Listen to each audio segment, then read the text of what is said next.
So we're going to look at indirect taxes and subsidies. So let's just start with the definition.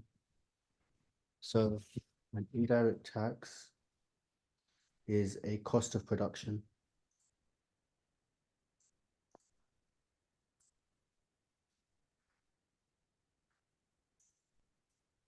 imposed in order to make supply shift to the left. Yeah, Yep. cool. And a subsidy is the opposite. It's a payment given by the government in order to make supply shift to the right. Okay, Yeah. so that's the most basic. After the definition, the next thing to know is the diagram. So the most basic level is just I have a price, and I have a quantity, I have an equilibrium.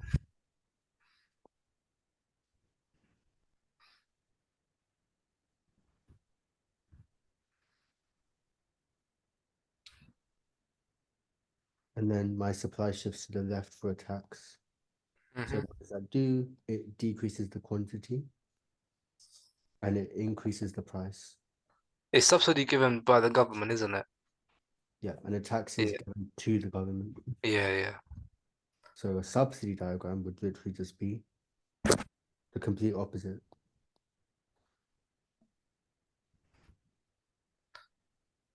So I have an equilibrium. And then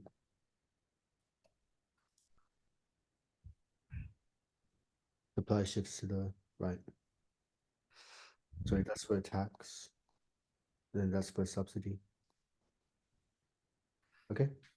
Yep.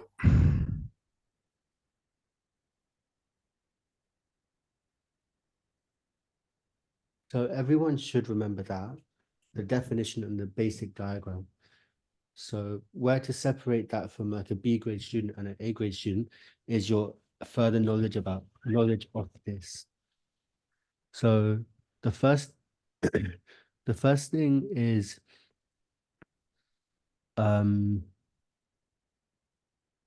okay, let's just start with a tax. The first thing we can talk about that makes us more knowledgeable about a tax is the tax revenue. So if I go to my new quantity, my new equilibrium, yeah, Yeah. just see how much the supply has changed. Yeah. And that's how much the amount of the tax is. So the amount, how much supply moved is the amount of the tax. Now Okay. that's per unit. So if I just do this whole rectangle, Also, it's that area. that's the tax revenue that the government get. Yep. Oh, okay. So. Then the next layer of the knowledge. So the first layer is obviously the diagram.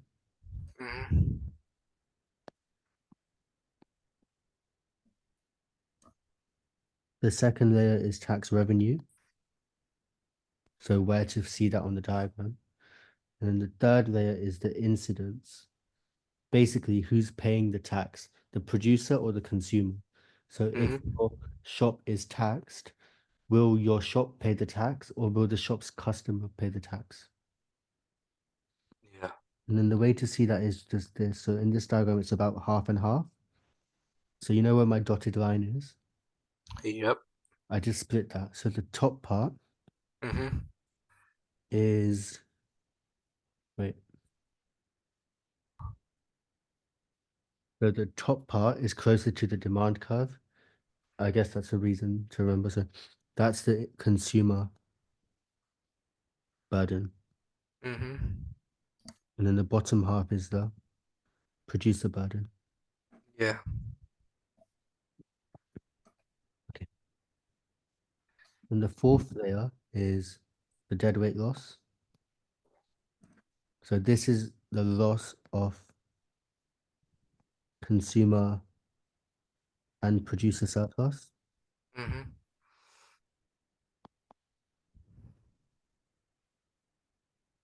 and that's just a triangle.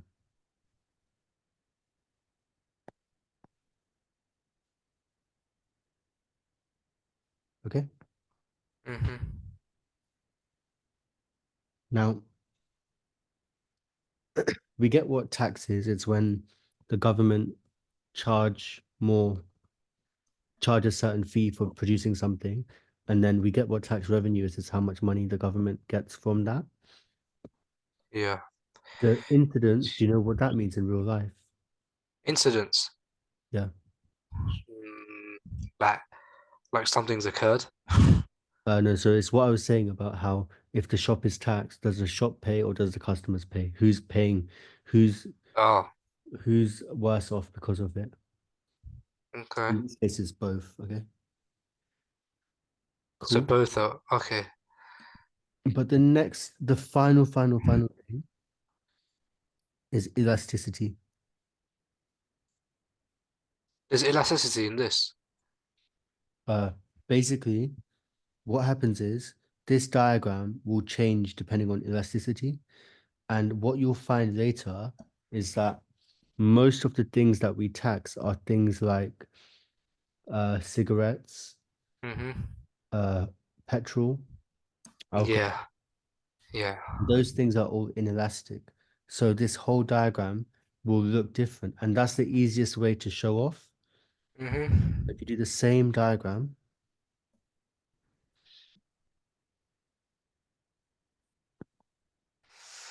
but purposely draw An elastic. really inelastic demand curve, Yeah. but do normal supply curves, yeah? Yeah, yeah, yeah. So S1, D1,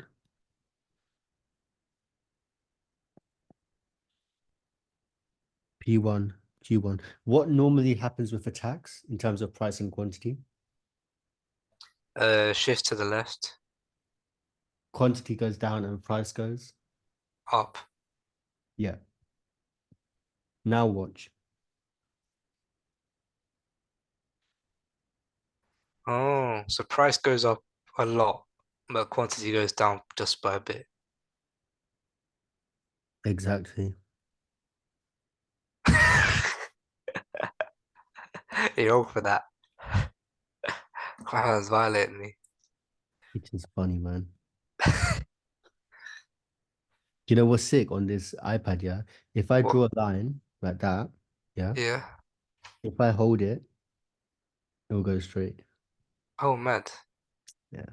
Is that just like the magic of the app? I think it's an iPad thing with iPad pen. I'm not sure. Oh, mad. Yeah.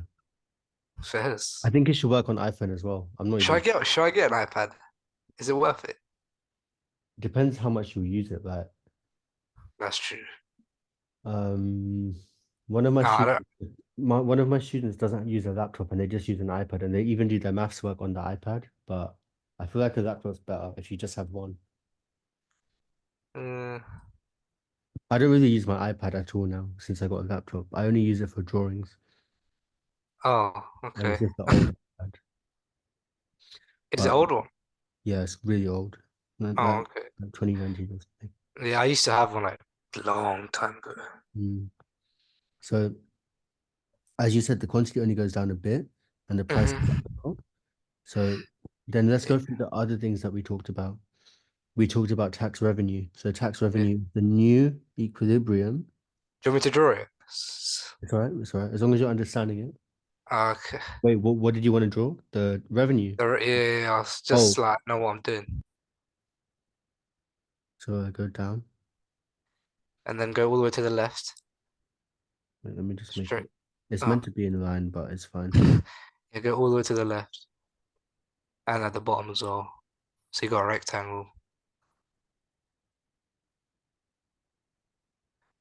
And then did you say you split it? Yeah, you know where the dotted line is? I split it there. Oh, you split it there. Okay. So the So top one is consumer burden, bottom one's producer burden. Yeah, it exactly. is. Yeah, yeah. So if we Because look at the consumer is difference, closer to the one. yeah. So if we look at the difference, in this one it was 50-50 because both have like normal elasticities. But what Mm-hmm. happens as soon as demand becomes inelastic, consumers have to pay the price of the tax. And the reason for that is that consumers will, maybe it's because they're stupid, maybe because it's a necessity, or it could be Yeah. this the consumer is still willing to buy the good even after it's taxed. So price will Mm-hmm. go up, quantity won't change, and then they're gonna pay so much more money than they used to before the tax. Yeah.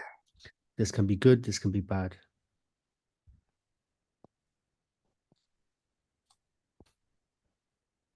So it can be good because it can generate a lot of tax revenue, which Uh-huh. can be used for other things like the NHS or whatever it is.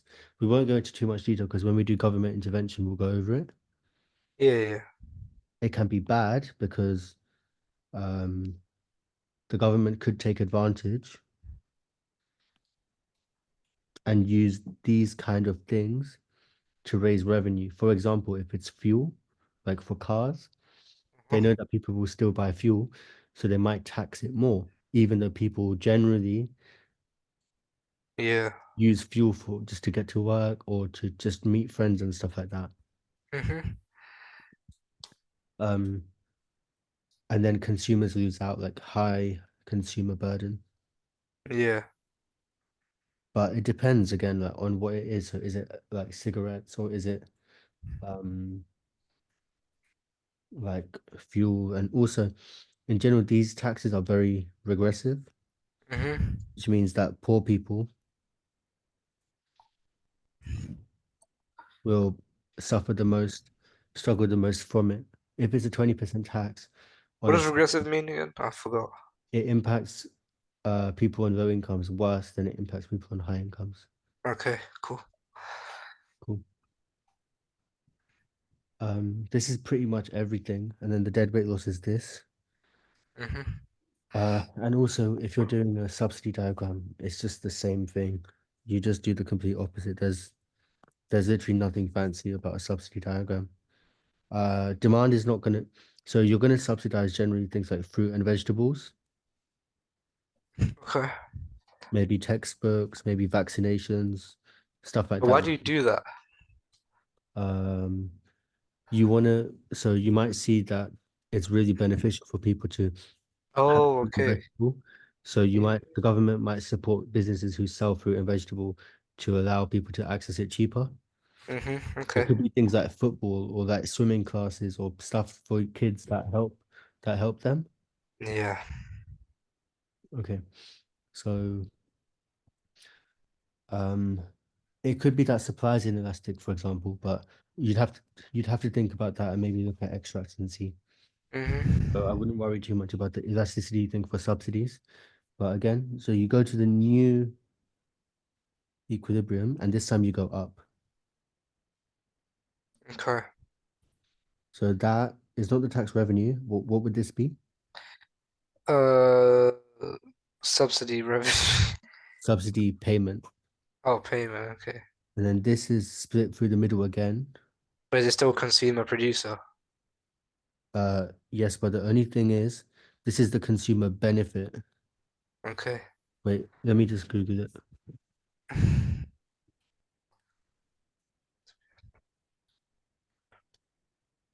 So no, it's the other way around now. Oh, it's the opposite. It says producer. That's the So, producer gain. You can use a okay. different word if you want. I don't really know the proper word, and that's the consumer gain. It can't be burden because remember, subsidy is going to help everyone. Yeah, yeah. Yeah. And then chances are that yeah, and then depending on what it is, you can make demand or supply more inelastic or elastic. Yeah. Okay, good stuff. Cool. Hmm. And then with both with any kind of government intervention or anything that moves us away from a free market, there Yeah. will be dead weight loss. Basically, there's just the argument that a completely free market maximizes producer surplus and consumer surplus. So any intervention would make this like under the maximum. Okay. Okay. But in another time, we'll go over consumer and producer surplus properly.